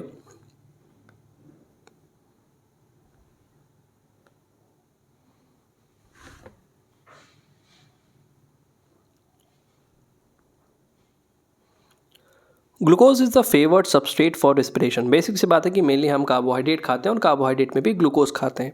अगर आपको याद हो तो हम ग्लूकोन डी पीते हैं, ठीक है, एनर्जी के लिए। All carbohydrate are usually first converted into glucose before they are use for respiration. Basic सी बात है कि हम ग्लूकोज के फॉर्म में फिर रिएक्शन की शुरुआत करते हैं। Other substrate can also be respired. Basic सी बात इसने ये कहा है कि भैया ग्लूकोज के अलावा हम किसी दूसरे मॉलिक्यूल को भी एज अ रिस्पायरेटरी सबस्ट्रेट के तौर पे इस्तेमाल कर सकते हैं। भाई ग्लूकोज के बजाय मान लो कि आपने मिल्क शुगर कंज्यूम करा। मिल्क शुगर का नाम क्या होता है, लैक्टोज। लैक्टोज किस में टूटता है, ग्लूकोज और गैलेक्टोज में। तो मान लो गैलेक्टोज का हम इस्तेमाल करने लगे। मान लो आपने शुगर केन शुगर खाया तो सुक्रोज तो ग्लूकोज और फ्रक्टोज में टूटता है, तो हमने फ्रक्टोज का इस्तेमाल करना शुरू कर दिया। ठीक है, सॉरी। तो कहने का सेंस यही रहा हमारे पास कि अदर मॉलिक्यूल भी एज अ रिस्पायरेटरी सबस्ट्रेट के तौर पे काम कर सकते हैं। मान लो प्रोटीन खाया तो अमाइनो एसिड आ जाएंगे, फैट खाया तो फैटी एसिड और ग्लिसरॉल आ सकते हैं। इनका हम इस्तेमाल कर सकते हैं एनर्जी को ऑब्टेन करने के लिए रिस्पिरेशन में, बट मेनली हम ग्लूकोज को एज अ रिस्पायरेटरी सबस्ट्रेट के तौर पे इस्तेमाल करते हैं। ठीक है, सो रीड करते हैं। Has been mentioned earlier but they don't not enter the respiratory pathway at a first step. Basic सी बात है बच्चों, लॉजिक वाली बात कह रहा है कि भैया ग्लाइकोलिसिस की शुरुआत तो ग्लूकोज से होती है, बट मान लो कि हमने फैटी एसिड का इस्तेमाल करा, मान लो हमने अमाइनो एसिड का इस्तेमाल करा, हमने ग्लिसरॉल का इस्तेमाल करा, या फिर लेट सपोज हमने पायरुवेट ले लिया, तो क्या रिएक्शन शुरू से स्टार्ट होगी? नहीं बच्चों, जहाँ से वो मॉलिक्यूल होगा वहीं से वो रिएक्शन को आगे प्रोसीड करवाएगा। भाई मान लो हमने किसी तरीके से अपने शरीर में पायरुवेट भेज दिया, तो रिएक्शन ग्लूकोज से थोड़ी ना शुरू होगी, रिएक्शन तो पायरुवेट से शुरू होगी ना। पायरुवेट से लिंक रिएक्शन होगा, क्रेब्स साइकिल चलेगी। तो अगर हमने अमाइनो एसिड कोई खाया है तो ये अमाइनो एसिड ग्लूकोज से थोड़ी ना प्रोसेस को शुरू करेगा, बल्कि उस अमाइनो एसिड से पायरुवेट बन सकता है। मान लो हमने फैट खाया तो फैट टूटेगा फैटी एसिड और ग्लिसरॉल में। फैटी एसिड से मान लो बन गया एसिटाइल कोएंजाइम ए। मान लो ग्लिसरॉल से बन गया ग्लिसरल्डिहाइड 3 फॉस्फेट या फिर DHAP डाइहाइड्रॉक्सीएसीटोन फॉस्फेट।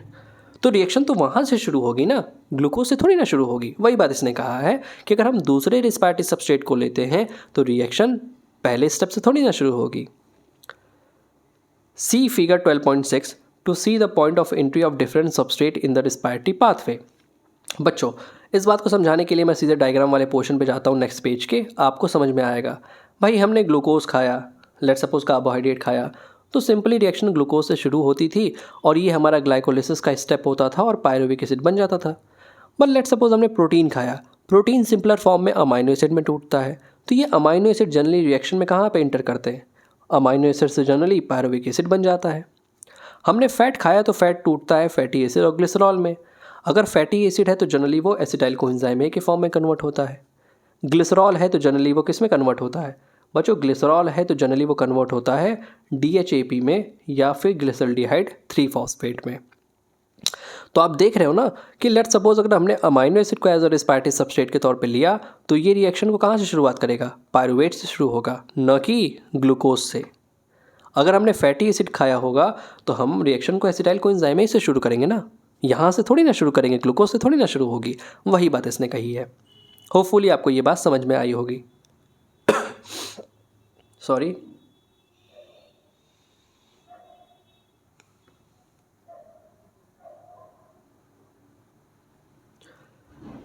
हमने ऑलरेडी ये बात डिस्कस कर ली थी, ठीक है। Fat would need to be broken down into the glycerol and fatty acid first. Basic सी बात है कि फैट को फैटी एसिड और ग्लिसरॉल में तोड़ते हैं। फैटी एसिड आपको पता है कि कहाँ पे इंटर करेगा? एसिटाइल कोएंजाइम ए वाले लोकेशन पे। ग्लिसरॉल कहाँ पे इंटर करेगा? ग्लिसरल्डिहाइड 3 फॉस्फेट वाली लोकेशन पे, जिसको हम DHAP भी कह रहे हैं, क्योंकि एक दूसरे के वो आइसोमर्स होते हैं। असल में वो ट्राइओस फॉस्फेट होते हैं, 3 कार्बन के फॉस्फेट कैरी करने वाले शुगर्स।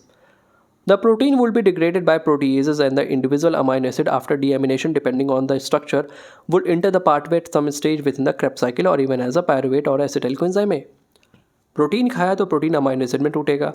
अमाइनो एसिड का जो बेसिक स्ट्रक्चर होता है, बच्चों आपको बायोमोलिक्यूल आपने पढ़ा होगा तो आपने पढ़ा होगा कि अल्फ़ा कार्बन होता है, कार्बन की 4 वैलेंसी होती है।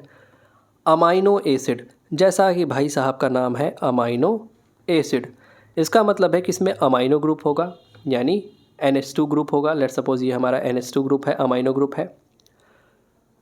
एसिडिक ग्रुप होगा, यानी COH वाला ग्रुप होगा, और एक H यहाँ पे होगा। आप मुझे बताओ कार्बन की कितनी वैलेंसी सेटिस्फाई हो गई? 3। कार्बन की वैलेंसी कितनी होती है? 4। तो ये जो चौथा ग्रुप होगा उसको हम R से डिपिक्ट करते हैं बच्चों। किससे रिप्रेजेंट करते हैं बच्चों? हम R से डिपिक्ट करते हैं। किससे रिप्रेजेंट करते हैं? R से डिपिक्ट करते हैं कार्बन की इस चौथी वैलेंसी को। हर एक अमाइनो एसिड में बच्चों जो 3 कार्बन की वैलेंसीज़ हैं, यानी अल्फ़ा कार्बन से जुड़ा हुआ ये अमाइनो ग्रुप, अल्फ़ा कार्बन से जुड़ा हुआ ये कार्बोक्सिलिक ग्रुप, अल्फ़ा कार्बन से जुड़ा हुआ ये हाइड्रोजन, ये हर एक अमाइनो एसिड में सेम होता है। डिफरेंस आता है तो केवल इसी वेरिएबल ग्रुप का आता है, जिसको R से डिपिक्ट करा है। ये R अल्काइल ग्रुप नहीं है, ये वेरिएबल ग्रुप है। इसके जगह पे अगर हाइड्रोजन है तो उसे ग्लाइसिन कहते हैं, CH3 है तो उसे एलानीन कहते हैं, ठीक है। CH2OH है तो उसे सीरीन कहते हैं। तो बात आपको क्लियर हो गई होगी। तो डीएमिनेशन का मतलब होता है कि इस अमाइनो ग्रुप को रिमूवल करने के बाद, ठीक है। अब आगे बढ़ते हैं। Sorry, since respiration involved breakdown of substrates, the respiratory process had traditionally been considered as a catabolic process and the respiratory pathway as catabolic pathway. But is this understanding correct? We have discussed above at which point in the respiratory pathway different substrate would enter and they were to be respired and use derive energy. Basic सी बात इसने कहा कि अभी तो हम लोगों ने देखा ना कि ग्लाइकोलिसिस हुई, लिंक रिएक्शन हुआ, क्रेब्स साइकिल हुई, तो जिससे कि एनर्जी लिबरेट हुई। लेकिन अभी हमने ये भी देखा कि डिफरेंट मॉलिक्यूल्स को तोड़ करके भी हम रिएक्शन में इस्तेमाल कर सकते हैं, जैसा कि हमने कैटाबॉलिक पाथवे को शो कर रहा है। बट मान लो मेरे शरीर में कोई पर्टिकुलर अमाइनो एसिड प्रोड्यूस करना है, तो ऐसे केस में रिएक्शन के दौरान जो पायरुवेट है उसका इस्तेमाल हम कर सकते हैं कि नहीं कर सकते हैं प्रोटीन को बनाने में, अमाइनो एसिड के बनाने में। मान लो कि हमें फैटी एसिड बनाना है, मान लो कोई ग्लिसरॉल बनाना है, मान लो फैट प्रोड्यूस करना है, नाइट्रोजन बेस बनाना है, तो ऐसे केस में रिएक्शन में से हम इनका विड्रॉल करके उस बायोमोलिक्यूल की सिंथेसिस करा देंगे, तो उसे एनाबॉलिक प्रोसेस कहते हैं। इस बात को आप इस डायग्राम से फिर समझिए। भाई अभी तक तो आपने इस रिएक्शन में इस डायग्राम को ये देखा कि भैया ये एरो किधर जा रही है, ठीक है। आपने केवल ये देखा कि एरो किधर जा रहा है। आपने सब बातें देखी कि फैटी एसिड जो है वो टूट रहा है एसिटाइल कोएंजाइम ए में, ग्लिसरॉल टूट रहा है इनमें, अमाइनो एसिड टूट रहा है पायरुवेट में। बट मान लो कि हमारे शरीर में किसी अमाइनो एसिड को बनाने की ज़रूरत पड़ जाए, किसी फैटी एसिड को बनाने की ज़रूरत पड़ जाए, किसी ग्लिसरॉल को बनाने की ज़रूरत पड़ जाए, मेरे शरीर में सुक्रोज़ बनाना पड़ जाए या कार्बोहाइड्रेट स्टार्च बना के रखने की ज़रूरत पड़ जाए, तो बच्चों ये रिएक्शन फिर हमारी उलट भी सकती है। यानी इन रिएक्शंस के दौरान मान लो ग्लाइकोलाइसिस हुई, पायरुविक एसिड बन गया और हमें कोई प्रोटीन बनवाना है, तो हमने उसका इस्तेमाल कर लिया अमाइनो एसिड बनाने में और उस अमाइनो एसिड से हमने प्रोटीन बना लिया। या मान लो हमारे पास एसिटाइल कोएंजाइम ए है, तो हमने उसका इस्तेमाल कर लिया फैटी एसिड बनाने में और जिससे कि फाइनली फैट बना लिया। तो याद रखिएगा कि ये बाय डायरेक्शनल प्रोसेस होती है, यानी ये एक एम्फीबोलिक पाथवे है। केवल इसमें चीज़ें टूट करके एनर्जी नहीं निकलेंगी, बल्कि जो टूटी हुई चीज़ें हैं, जो रिएक्शन के इंटरमीडिएट्स हैं, उनका इस्तेमाल किया जाएगा किसी दूसरे बायोमोलिक्यूल के सिंथेसिस में अगर ज़रूरत पड़ी तो, और एनर्जी जो लगेगी वो प्रोवाइड करी जाएगी, ठीक है। होपफुली आपको ये वाली बात तो समझ में आ गई होगी।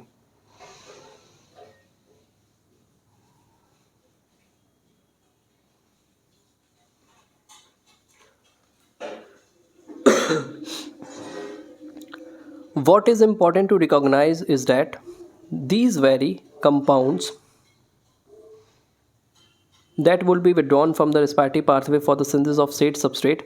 Hence, fatty acid will be broken down to acetyl coenzyme A before entering into the respiratory pathway when it is used as a substrate. But when the organism need to synthesize fatty acid, acetyl coenzyme A will be withdrawn from the respiratory pathway for it. Basic बात इसने बोला कि let suppose हमारे शरीर के अंदर fatty acid या फिर एसिटाइल कोएंजाइम में, बेसिक सी बात इसने बोला कि लेट सपोज फैटी एसिड बनाने की ज़रूरत पड़ गई, तो ऐसे केस में जो एसिटाइल कोएंजाइम में है उसको रिएक्शन से निकाल करके फैटी एसिड के फॉर्मेशन में इस्तेमाल किया जाएगा। यानी ये एनाबॉलिक प्रोसेस को शो कर रहा है।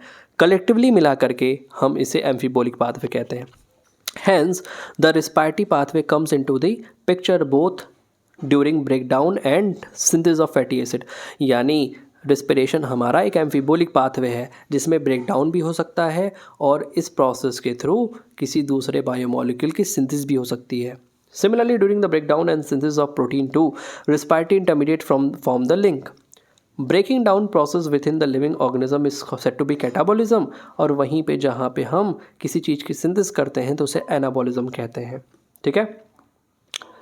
Because the respiratory pathway is involve in both the anabolism and catabolism, इसी वजह से हम इसे एम्फीबोलिक पाथवे कहते हैं। इसी वजह से इसको हम एम्फीबोलिक पाथवे कहते हैं, ये याद रखिएगा, ठीक है। तो अगर फोटोसिंथेसिस पूछूं तो कैसा पाथवे है? एनाबॉलिज्म। रिस्पिरेशन कैसा है? एम्फीबोलिक पाथवे, ठीक है, कंफ्यूज मत करिएगा। ये पाथवे हम लोगों ने ऑलरेडी डिस्कस कर लिया है। अब हम मूव करते हैं रिस्पायरेटरी क्वेश्चन, जो कि बहुत ही छोटा टॉपिक है एंड बहुत ही इंपॉर्टेंट टॉपिक है। हम हमेशा लास्ट के पेजेस को इग्नोर करते हैं, बट आपको मैं इसमें से 3 बातें बताऊंगा जो नीट में पूछे गए हैं। 4-4 मार्क्स के सवाल। बेसिक सी बात, नीट के सारे क्वेश्चन 4 मार्क्स के होते हैं, तो मैक्सिमम 1 या 2 साल बाद ये क्वेश्चंस को रिपीट करते हैं। और रिस्पिरेशन के पूरे चैप्टर से आप विश्वास नहीं करोगे, इसी टॉपिक से बार बार वो मतलब क्वेश्चन को पिक करते हैं और 1-2 साल में वो क्वेश्चन रिपीट होते हैं। वो कौन कौन से सवाल हैं सॉरी, वो हम देखते हैं, ठीक है। पहले हम रिस्पायरेटरी क्वेश्चन की बात करते हैं कि ये होता क्या है। बच्चों, रिस्पायरेटरी क्वेश्चन रेशियो होता है, ठीक है। रेशियो होता है, किसका रेशियो होता है बच्चों? तो ये रेशियो होता है कि कितना CO2 रिलीज़ हुआ और अपॉन कितना O2 कंज्यूम हुआ। भाई हमने देखा रिस्पिरेशन में तो ऑक्सीजन के प्रेजेंस में ब्रेकडाउन होता था कंप्लीट और CO2 निकलता था। तो वही बात है कि कितना CO2 निकला और कितना O2 कंज्यूम हुआ, इसका रेशियो ही रिस्पायरेटरी क्वेश्चन को रिप्रेजेंट करता है। अगर मैं इस रिएक्शन को दूं आपको एक सिंपल सा जनरल सा इक्वेशन, तो आप मुझे बताइए कि इसका रिस्पायरेटरी क्वेश्चन कितना होगा। C6 H12O6 6O2 के साथ रिएक्ट करता है, प्रोड्यूस करता है ढेर सारी एनर्जी, साथ में देता है 6H2O, साथ में देता है 6CO2। अब मुझे बताइए कि इस रिएक्शन का रेस्पिरेटरी क्वोशिएंट कितना होगा। इसका आंसर आप कमेंट सेक्शन में करिएगा। मैं आपको बता देता हूँ कि रेस्पिरेटरी क्वोशिएंट का फॉर्मूला था कितना CO2 निकला अपॉन कितना CO2 कंज्यूम हुआ। रिएक्शन में आप देखो तो 6 CO2 निकला, तो 6 डिवाइडेड बाय कितना O2 कंज्यूम हुआ 6, तो 6 divided by 6, answer would be 1। Hopefully आपको रेस्पिरेटरी क्वोशिएंट निकालना समझ में आ चुका होगा। अब हम मूव करते हैं अपने इस टॉपिक पे। Respiratory quotient. Let us now look at the another aspect of respiration. As you know, during the aerobic respiration, O2 is consumed and CO2 is released. The ratio of the volume of CO2 evolved to the volume of O2 consumed in the respiration is called respiratory quotient or the respiratory ratio. Already हमने discuss कर लिया। The respiratory quotient depend upon the type of respiratory substrate used during the respiration. Basic सी बात है कि अगर आप protein का इस्तेमाल करोगे, आप फैटी एसिड का इस्तेमाल करोगे, आप ग्लिसरॉल का इस्तेमाल करोगे, तो रेस्पिरेटरी क्वोशिएंट की वैल्यू चेंज हो जाएगी। When carbohydrates are used as a substrate and are completely oxidized, respiratory quotient will be 1, जैसा कि अभी हमने देखा था। Because equal amount of CO2 and O2 are evolved and consumed respectively as shown in the equation below. जैसा कि already आपने इस इक्वेशन के थ्रू इस बात को समझा कि अगर हम कार्बोहाइड्रेट को जनरली इस्तेमाल करते हैं तो रेस्पिरेटरी क्वोशिएंट की वैल्यू 1 आएगी, क्योंकि जितना O2 कंज्यूम हुआ उतना ही CO2 इवॉल्व हुआ। ठीक, बट अगर हम फैट का इस्तेमाल करें तो रेस्पिरेटरी क्वोशिएंट की वैल्यू 1 से कम आएगी, लेस देन 1 आएगी। एग्जाम्पल के तौर पे यहाँ पे इन्होंने ट्राइपाल्मिटीन को लिया है। किसको? ट्राइपाल्मिटीन को लिया है। बच्चों वेरी वेरी इंपॉर्टेंट बात, ट्राइपाल्मिटीन आपके बुक में शो करा गया है। आपको जो बातें यहाँ पे याद रखनी है वो बातें कुछ इस प्रकार से है। सबसे इम्पॉर्टेंट बात आपको जो याद रखनी है यहाँ पे वो ये कि ट्राइपाल्मिटीन का कभी कभी आपको केमिकल फार्मूला पूछ लेता है, जो कि होता है C51H98O6। दूसरा सवाल आपसे पूछता है क्या? दूसरा सवाल आपसे पूछता है